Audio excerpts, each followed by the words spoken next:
سورہ بقرہ آیت نمبر 129۔ آپ حضرات کے پاس پیج نمبر ہے 37۔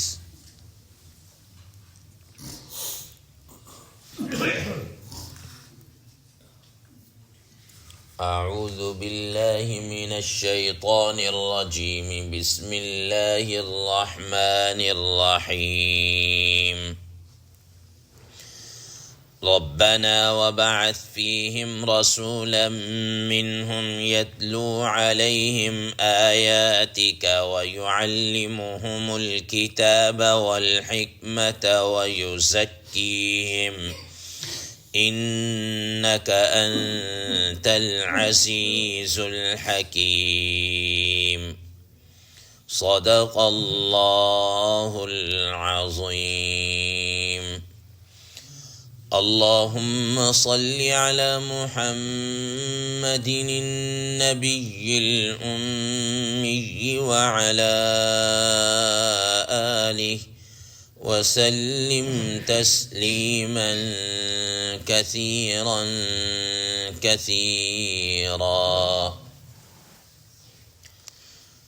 محترم سامعین کرام، اس آیت مبارکہ کا ترجمہ اللہ تبارک و تعالی ارشاد فرماتے ہیں، ربنا وبعث فیہم رسولا منہم، اے ہمارے رب، اے ہمارے پروردگار، تو ان میں ایک عظیم الشان پیغمبر بھیج دیجئے، یتلو علیہم آیاتک، جو ان پر تیری آیات تلاوت کرے، ویعلمہم الکتاب والحکمہ، اور ان کو کتاب اور حکمت کی تعلیم دے، ویزکیہم، اور ان کو وہ پاک کرے، انک انت العزیز الحکیم، بے شک آپ عزت والے ہیں، غالب ہیں اور حکمت والے ہیں۔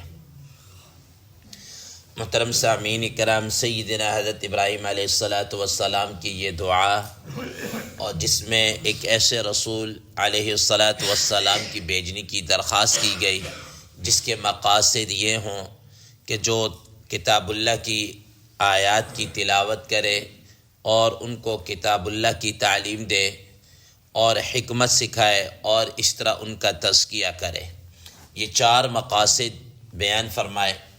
محترم سامعین کرام، آپ حضرات کے سامنے 2 چیزیں تفصیل کے ساتھ بیان ہو چکی کہ جو ان پر کتاب اللہ کی آیات کی تلاوت کرے اور کتاب اللہ کی تعلیم دے۔ آج تیسری اور چوتھی چیز کے متعلق گفتگو کی جائے گی، حکمت اور تزکیہ۔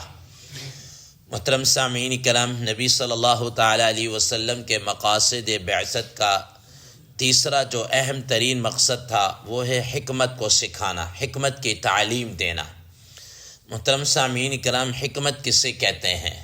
حکمت کا عام معنی دانشوری کے ہیں، حکمت کا معنی دانائی کے ہیں، حکمت کا معنی فہم کے ہیں، حکمت کے معنی سوجھ بوجھ کے ہیں۔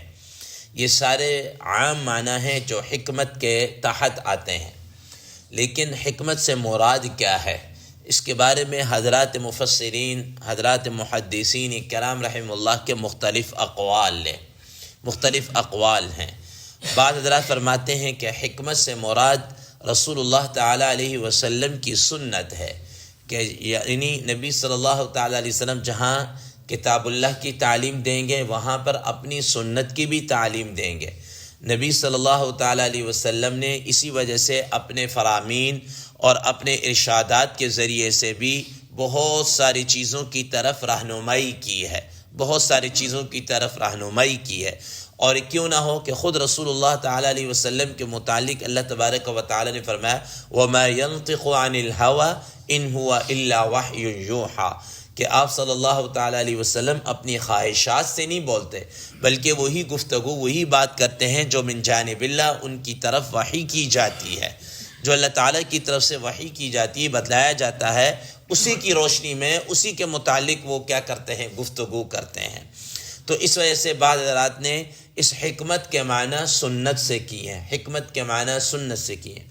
بعض حضرات نے یہ فرمایا کہ حکمت سے مراد یہ ہے کہ ایسا انسان جو علم اور عمل دونوں کے اندر مضبوط ہو، من اتقن العلم وعملہ، کہ جو علم اور عمل دونوں کے اندر مضبوط ہو وہ حکیم کہلاتا ہے۔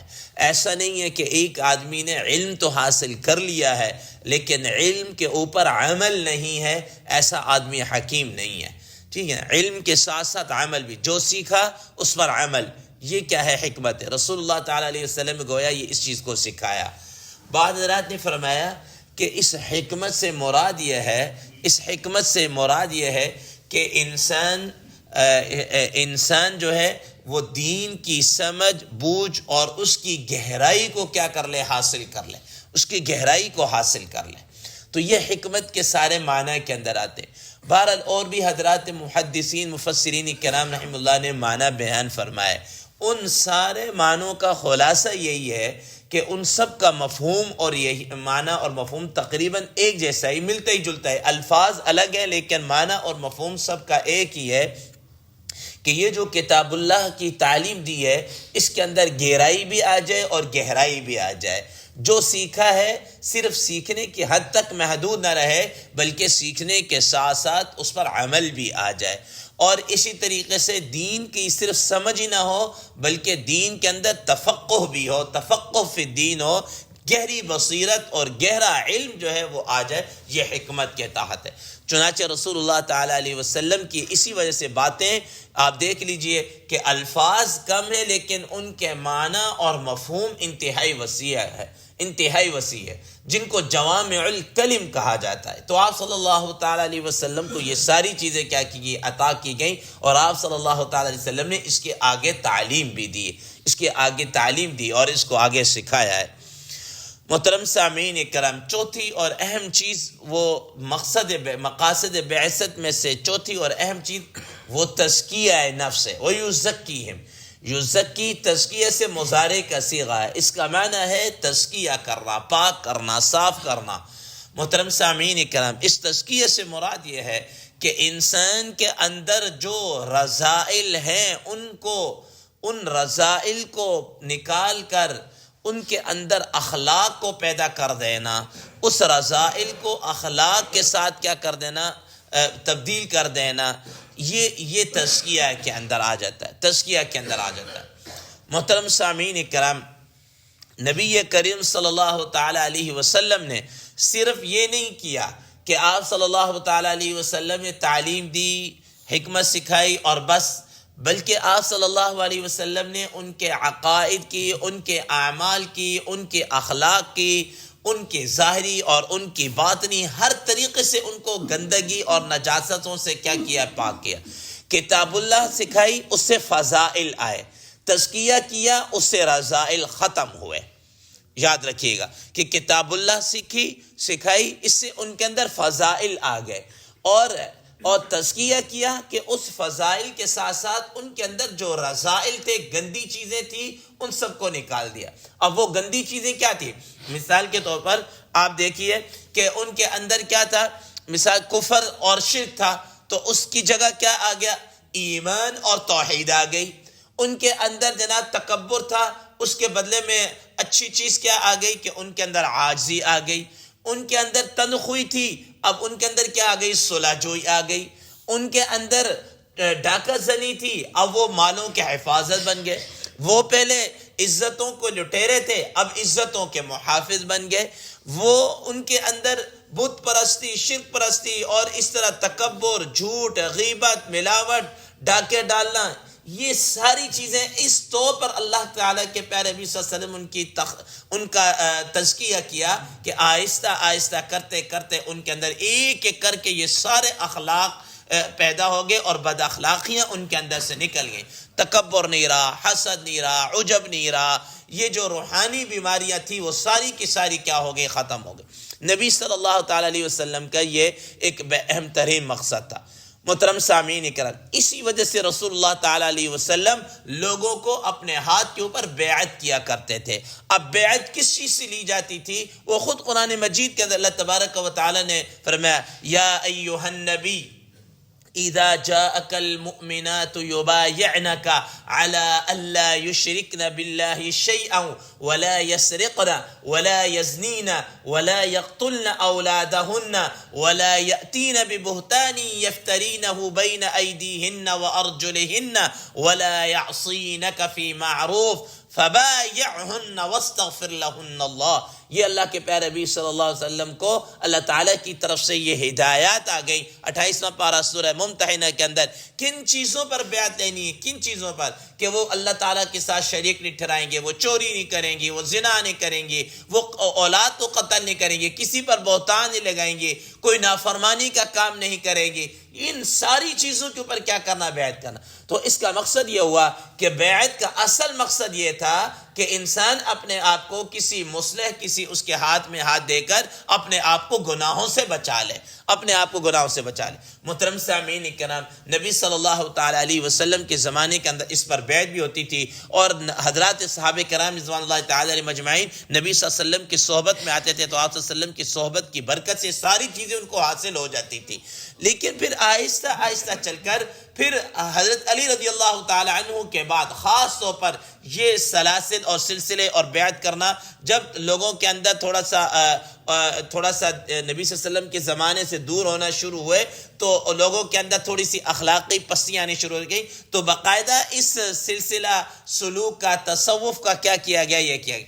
لیکن آگے چل کر اب مرور زمانہ کے ساتھ ساتھ ایسے لوگ پیری اور مریدی کے نام پر آ چکے، ایسی چیزوں کے اوپر بیعت ہونا شروع ہو گئی کہ نہ جناب اعلیٰ وہ جو بیعت کرنے والا ہے نہ وہ اس کو دین کا کچھ پتہ ہے، اور نہ ہی اس کے آگے ہاتھ پر بیعت کرنے والے جو اس کے حلقہ احباب اور مریدین ہیں نہ ان کو کیا ہے کچھ پتہ ہے. وہ خود بھی گمراہ اور دوسروں کو بھی کیا کر رہے گمراہ. آج کل کی اس طرح کی پیری مریدی کا مقصد سوائے صرف اس کے اور کچھ نہیں کہ پیسے بٹور لینا اور ان سے مال اینٹ لینا، بلکہ الٹا یہ کہیے کہ ان کے ایمان کا بھی سودا ہو جاتا ہے، کچھ پتہ نہیں ہوتا. آج کل دیکھیں ایسے شعبدہ باز اور اس قسم کے بیٹھے.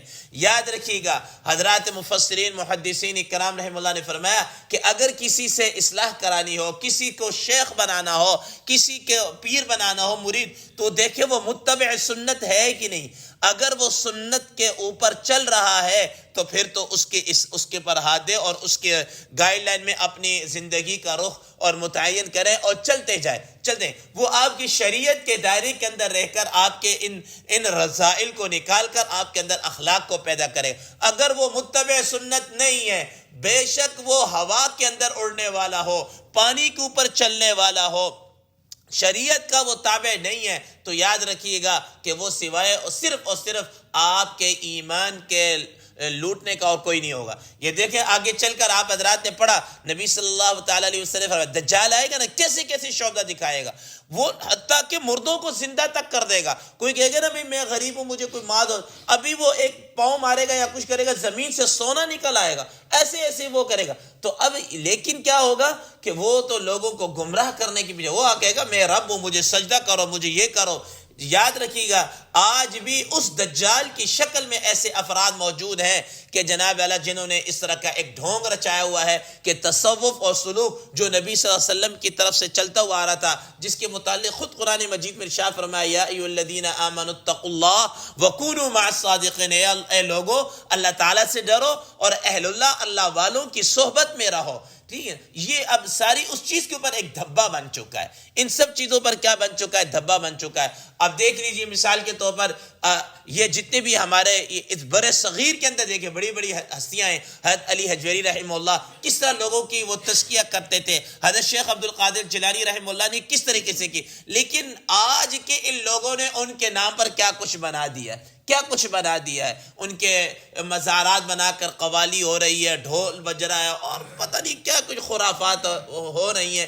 یاد رکھیے گا یہ تصوف نہیں ہے، یہ پیری مریدی نہیں ہے، یہ جناب اللہ یہ کچھ اور ہی چکر ہوتا ہے. اپنے پیٹ کا چکر ہو سکتا ہے، شریعت کا چکر نہیں ہے. یہ شریعت کا چکر نہیں ہے. شریعت نے جو تزکیہ جو فرمایا تھا وہ یہ تھا کہ انسان کے دل کا جو تکبر ہے وہ ختم ہو جائے، انسان کے دل کے اندر جو عجب ہے وہ ختم ہو جائے، انسان کے دل کے اندر جو دنیا کی محبت ہے وہ ختم ہو کر اللہ کی محبت آ جائے، انسان کے دل کے اندر جو جناب نفرت ہے وہ ختم ہو کے محبتیں پیدا ہو جائے، انسان کے دل کے اندر جو سختی ہے اس کو ختم ہو کر وہ نرمی پیدا ہو جائے، انسان کے دل کے اندر جو قساوت ہے شقاوت ہے وہ ختم ہو کر آپس میں رحم دلی اور ہمدردی کے اثرات اور جذبات یہ چیزیں کیا ہے پیدا ہوں، تاکہ وہ دوسروں کے لیے کیا بنے، ایک نمونہ بنے، دوسروں کے اس کی اپنی زندگی سنورے اور دوسروں بھی اس کو دیکھ کر کیا کرے، وہ اس کو دیکھ کر ہدایت پر آئے۔ اور یہ نہ یہ کہ جناب اعلیٰ وہ لوگوں سے مال پیسے اینٹھے اور اس طرح کرے اور یہ کرے، یاد رکھیے گا ایسا پیر نہیں ہے۔ حضرت تھانوی رحمہ اللہ فرماتے ہیں کہ وہ پیڑ ہے، پیڑ، ٹھیک ہے نا، وہ پیر کے نام پر پیڑ ہے، پنجابی والا پیر جس کو آپ کہہ دیتے ہیں، وہ شیخ نہیں ہے، وہ سیخ ہے، ٹھیک ہے نا، وہ شیخ نہیں ہے، وہ سیخ ہے، وہ جو اس کے مرید ہیں وہ کوئی اور ہی ہوں گے پھر۔ اس لیے نبی صلی اللہ تعالی علیہ وسلم کا جو مقصد بعثت وہ یزکیم تزکیہ، یہ اصلاً یہ ہے کہ انسان کے جس طریقے سے ایک جسمانی ڈاکٹر ہوتا ہے کہ انسان کی بیماری بخار ہے، سر درد ہے وغیرہ ذالک اور کوئی عوارض ہے ان کا علاج کرتا ہے، تو یہ جو شیخ ہوتا ہے اس کی جو روحانی بیماریاں ہوتی ہیں ان کا کیا کرتا ہے، وہ علاج کرتا ہے، ان کا وہ کیا کرتا ہے، علاج کرتا ہے۔ تو محترم سامعین کرام، یہ نبی صلی اللہ تعالی علیہ وسلم کی یہ 4 مقاصد بیان کی گئے، کتاب اللہ کی تلاوت، کتاب اللہ کی تعلیم، حکمت کی تعلیم، اور چوتھا جناب علیہ تزکیہ نفس، تزکیہ نفس۔ اب محترم سامعین کرام، اب ہم دیکھتے ہیں کہ رسول اللہ تعالی علیہ وسلم کے یہ 4 مقاصد کیا پورے ہوئے یا نہیں؟ اللہ تبارک و تعالی نے ایسی یہ دعا قبول فرمائی اور نبی صلی اللہ تعالی علیہ وسلم کے مقاصد ایسے پورے ہوئے کہ آپ دیکھیں مثال کے طور پر آپ کتاب اللہ کی تلاوت کو دیکھ لیجئے کہ نبی صلی اللہ تعالی علیہ وسلم کے زمانے کے اندر جزیرہ عرب کے اندر اتنے حفاظ پیدا ہو گئے کہ آپ کی سوچ سے بھی کیا ہے زیادہ ہیں۔ پھر لوگ تلاوت ایسی کرنے والے، کوئی 2 پارے، کوئی 3 پارے، کوئی 5 پارے، کوئی جناب اعلیٰ پوری قرآن مجید کی کیا کر رہا، تلاوت کر رہا، یہ ایسی جناب اعلیٰ۔ پھر آپ دیکھ لی کہ ان کے اندر حکمت، کتاب اللہ کی تعلیم کیسی دی، کتاب اللہ کی تعلیم ایسی دی کہ رسول اللہ تعالیٰ علیہ وسلم اب خود فرما رہے ہیں کہ میری امت کا سب سے بڑا قاری ابی ابن کعب ہے۔ آپ صلی اللہ تعالیٰ علیہ وسلم خود فرما رہے ہیں کہ قرآن کے علوم سیکھنے ہو تو عبداللہ ابن مسعود سے سیکھ لو، عبداللہ ابن عباس رضی اللہ تعالیٰ عنہ سیکھ لو۔ کبھی کسی کے متعلق فرما رہے ہیں کہ میری تفسیر کا سب سے زیادہ علم عبداللہ ابن عباس رضی اللہ تعالیٰ عنہ کو دیا گیا۔ یہ ایسے اسی طریقے سے حکمت کو دیکھ لی کہ آپ صلی اللہ تعالی علیہ وسلم نے ایسی حکمت اور دانائی کی باتیں ان کو سکھائیں کہ ان کے اقوال بعد میں آنے والے لوگوں کے لیے کیا رہنمائی بن گئے۔ اسی طرح تزکیہ کو دیکھ لیجئے کہ رسول اللہ تعالی علیہ وسلم نے ایسا تزکیہ کیا کہ وہ جو کیا کہتے ہیں بت پرستی کے اندر مبتلا تھے، سیدنا عمر رضی اللہ تعالی عنہ کو دیکھ لیجئے کہ اب وہ جو پہلے پتھروں کو پوجنے والے، اب وہ حجر اسود کو مخاطب کر کے کیا کہہ رہے ہیں کہ اے حجر اسود تو ایک پتھر ہے، اگر تو نہ نفع دے سکتا ہے نہ نقصان دے سکتا ہے، اگر میں نے رسول اللہ تعالی علیہ وسلم کو نہ دیکھا ہوتا کہ وہ آپ کو بوسہ دے رہے، میں تجھے کبھی ہاتھ تک نہ لگاتا، میں تجھے کبھی بوسہ نہ دیتا، چونکہ تجھے رسول اللہ صلی اللہ علیہ وسلم نے بوسہ دیا، اب میں تجھے بوسہ دے رہا ہوں۔ اب وہ کہاں پتھروں کی پوجنا کرنے والے اور کہاں جناب اللہ پتھروں کو اس طرح مخاطب کرنے والے، کہاں وہ جناب اللہ کہ ان کی بات کے اوپر تلواریں نکل آتی تھی، اور کہاں اب جناب قرآن مجید ان کے متعلق کیا کہہ رہا، رحماء بینہم، کہ وہ آپس میں کیا رہیں۔